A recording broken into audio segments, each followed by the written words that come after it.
पिछले क्लास में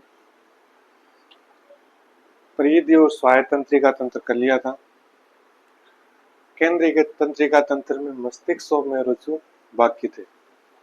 सबसे ज्यादा एग्जाम में क्वेश्चन पूछते हैं इसमें से, जो कि पूरा हमारा सिस्टम इसी पर टिका हुआ है, मस्तिष्क और मेरुरज्जु। अब मस्तिष्क और मेरुरज्जु कहाँ है? खोपड़ी में। ये तो खोपड़ी में सुरक्षित है, और ये जो कशेरुक दंड है या रीढ़ की हड्डी बोलते हैं उसमें सुरक्षित है।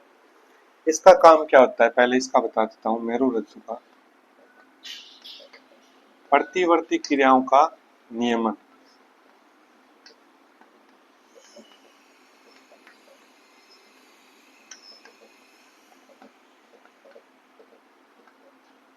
प्रतिवर्ती क्रियाओं का नियमन होता है। मेरुरज्जु का काम क्या होता है? प्रतिवर्ती क्रियाओं का नियमन।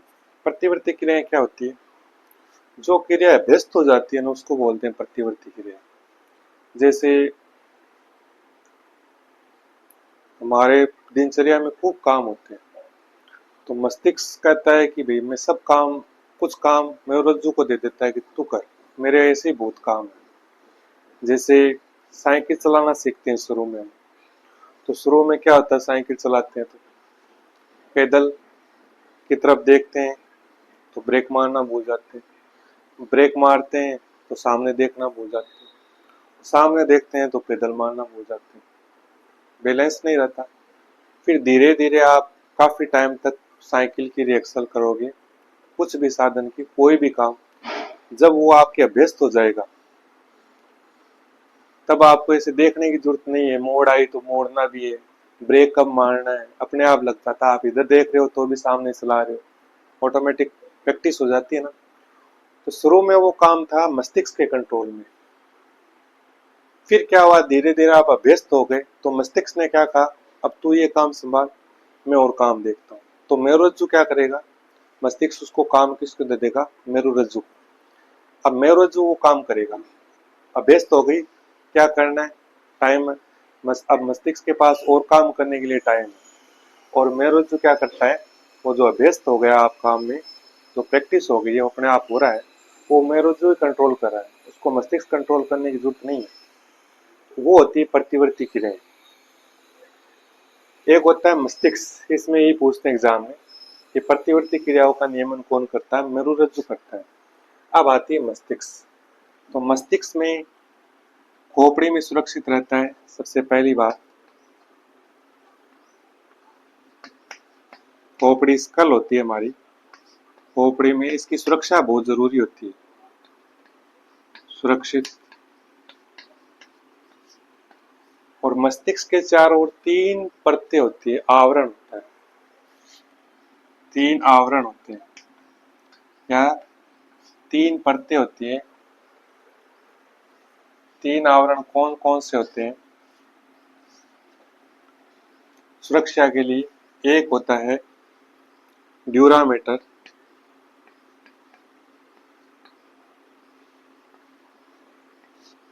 एक होता है एरेक्नोइड, एरेक्नोइड भी हो सकता है, एरेक्नोइड, दोनों में से कुछ भी नाम आ सकता है, नोइड। और एक होता है पाइयामेटर, पाइयामेटर, ड्यूरामेटर, एरेक्नोइड, पाइयामेटर। ड्यूरामेटर को बोलते हैं दृढ़ तानिका,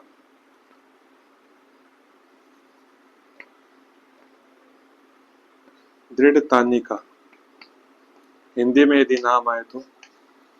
एरेक्नोइड बोलते हैं जाल तानिका,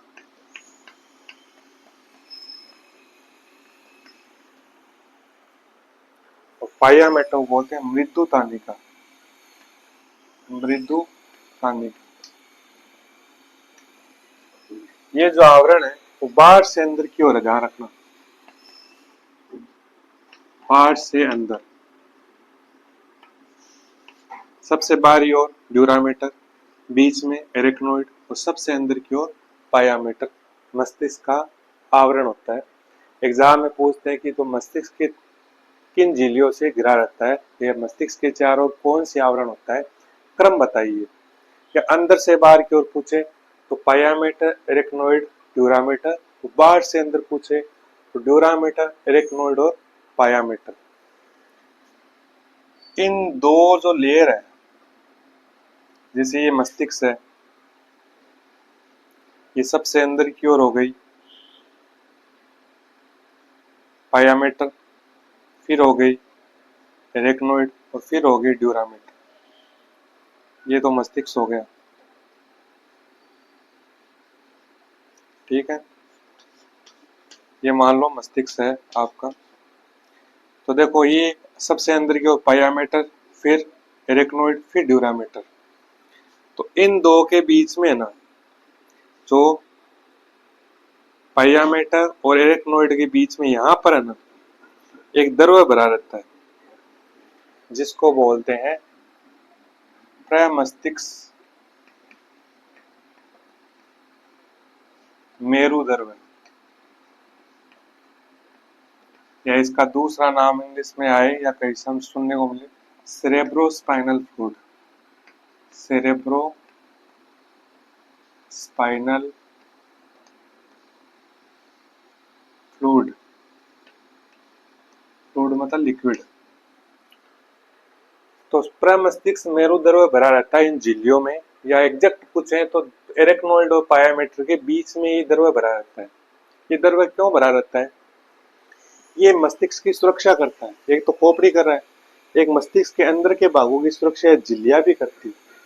तो एक तो बाहरी आघातों से रक्षा करना, और एक मस्तिष्क को पोषण चाहिए, ऑक्सीजन चाहिए, अन्य पोषक पदार्थ चाहिए, वो भी ये सेरेब्रोस्पाइनल फ्लूइड ही उपलब्ध कराता है। तो एक तो पोषण का काम हो गया, पोषण और सुरक्षा, आघातों से रक्षा करना, ये इसका प्रमस्तिष्क मेरुदर्व का कार्य है। 3 झिल्लियां हो गई। अब बात आती है मस्तिष्क के भागों की। मस्तिष्क के कितने भाग होते हैं?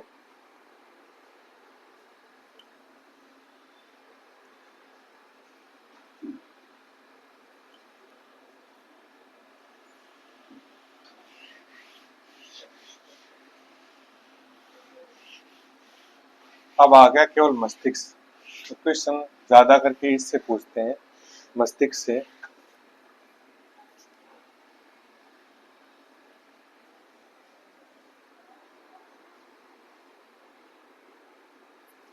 मस्तिष्क के 3 भाग होते हैं, ध्यान रखना।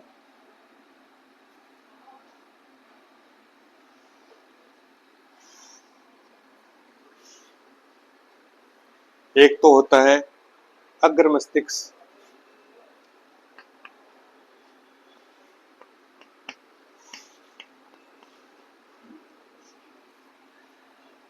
दूसरा होता है मध्य, और तीसरा होता है पश्चिम मस्तिष्क। अग्र, मध्य और पश्चिम मस्तिष्क। ये जो मध्य भाग है, इसका एक भाग होता है कार्पोरा क्वाड्री जेमिना। ये नाम थोड़ा ध्यान रखना। कार्पोरा क्वाड्री जेमिना किसका भाग है? मध्य मस्तिष्क का भाग है। इसमें कुछ केंद्रक होते हैं, दृष्टि, देखने से और सुनने से, श्रवण से संबंधित काम करता है। इसमें भी होते हैं कि दृष्टि और श्रवण से संबंधित इसमें केंद्रक होते हैं। ये सबसे इसमें से एग्जाम में नए के बराबर क्वेश्चन आता है, इसमें से आएगा, और अग्र मस्तिष्क में से निकल कर क्वेश्चन आएगा। ये नाम इसलिए बताया था कि आपके ध्यान में रखना चाहिए कि कार्पोरा क्वाड्री जेमिना है क्या? ये मध्य मस्तिष्क का भाग है। अब बच गए ये दो, अग्र मस्तिष्क और पश्चिम मस्तिष्क। इसको फिर ये थोड़ा बड़ा हो जाएगा वीडियो, इसको नेक्स्ट क्लास में मैं करा देता हूँ, अग्र और पश्चिम मस्तिष्क को।